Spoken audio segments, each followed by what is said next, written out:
वसुंधरा राजे और पीएम मोदी की मुलाकात पर लेटेस्ट अपडेट आपको दे देते हैं। बेहद खुशगवार मूड में पीएम मोदी के चैम्बर से निकली राजे। राजनीतिक रूप से देखा जा रहा है इस मुलाकात को बड़े मायने में।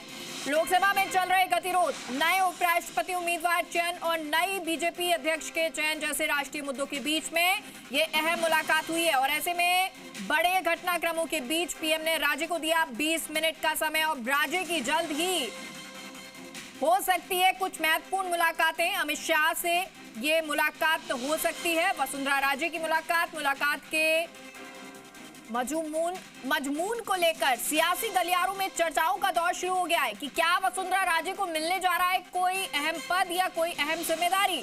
इस मुलाकात में छिपा है राजे के राजनीतिक भविष्य का फॉर्मूला।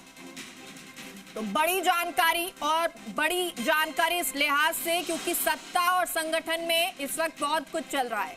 हाल ही में उपराष्ट्रपति ने अपने पद से इस्तीफा दे दिया। वो जहां एक तरफ उपराष्ट्रपति को चुनना है तो दूसरी तरफ संगठन में भी कई बदलाव होने हैं। और सहयोगी अभिषेक हमारे साथ इस खबर पर जुड़ गए हैं। अभिषेक, सबसे पहले तो ये जानना चाहेंगे कि जो मुलाकात हुई है पीएम मोदी से वसुंधरा राजे की, वो कितनी देर की रही, क्या कुछ अभी तक कुछ निकल के आया है? देखिए, ये जो है करीब 20 मिनट की मुलाकात थी और जो लोग वहां पर पार्लियामेंट में उस जगह का जो पीएम का जो चैम्बर है उसके आसपास थे, उन लोगों ने जो देखा वो बताया कि वसुंधरा राजे जब बाहर निकली पीएम के चैम्बर से तो वो बेहद खुशगवार मूड में थी, बेहद प्रसन्न थी। तो ये एक बॉडी लैंग्वेज जो है, अगर हम बॉडी साइंस से देखें तो जो डिस्कस हुआ है प्रधानमंत्री और वसुंधरा राजे के बीच में, वो वसुंधरा राजे के नजरिए से बेहद फ्रूटफुल माना जा सकता है। ये सबसे बड़ी बात है। दूसरी चीज ये है कि जो टाइमिंग अगर हम इस बात की देखें तो अभी देश में बीजेपी के सामने बड़े नेशनल इश्यूज हैं, जिसमें जो सबसे पहला तो जो नेशनल इश्यूज जो लंबे समय से चल रहा है, जेपी नड्डा के बाद में राष्ट्रीय अध्यक्ष कौन होगा, उसके लिए कई नाम चल रहे हैं, जिसमें शिवराज सिंह का भी नाम है, प्रहलाद जोशी का भी नाम है, मनोहर लाल खट्टर का भी नाम है।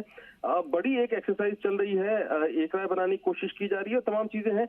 और तो उसके साथ ही अभी जो पिछले हफ्ते उपराष्ट्रपति का इस्तीफा हो गया था, उसके बाद में अभी एक बड़ा सवाल ये भी है कि अगला उपराष्ट्रपति कौन होगा।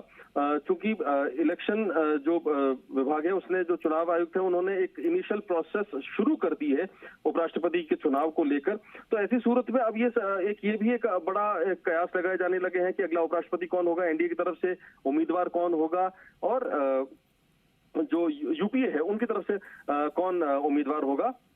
उसके साथ ही अभी पिछले एक हफ्ते से, जब से 21 तारीख को सदन लोकसभा का जो सेशन शुरू हुआ संसद का, उसके बाद में एक भी दिन ढंग से काम नहीं हो पाया। एक पूरा हफ्ता हंगामे में निकल गया। और आज भी जब लोकसभा शुरू हुई तो पहले ऑपरेशन सिंदूर पर चर्चा करने को लेकर विपक्ष ने सहमति दे दी थी, लेकिन बाद में जो एसआईआर का मुद्दा है बिहार में, उस मुद्दे पर उन्होंने हंगामा करना शुरू कर दिया। तो इस तरीके के बड़े इश्यूज जब नेशनल इश्यूज चल रहे हों और उसके बीच में पीएम पार्लियामेंट में टाइम दे दे करीब 15 से 20 मिनट तक का वसुंधरा राजे को, तो ये अपने आप में एक बड़ी पॉलिटिकल घटना है।